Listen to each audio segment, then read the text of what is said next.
देखा इतना गलत कमेंट ना कर जला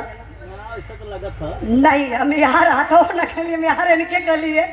ए बिरहा के पिकंदा चैनल पर गौले रही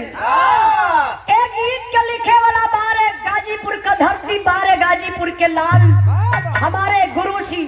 माननीय प्यारे लाल कवि जी बारे लाल ए धरती पर दुनिया लाल दिनेश लाल प्यारे लाल पता नहीं ये तो बात है लाल तो पता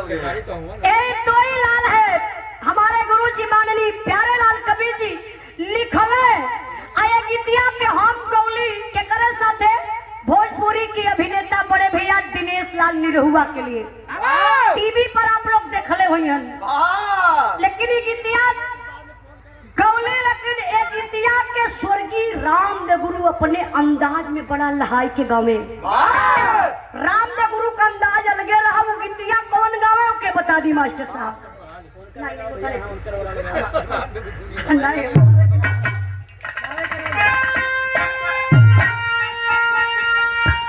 और झोलाने का गुजावा और झोलाने का गुजावा और चोटल राजा जमनिया से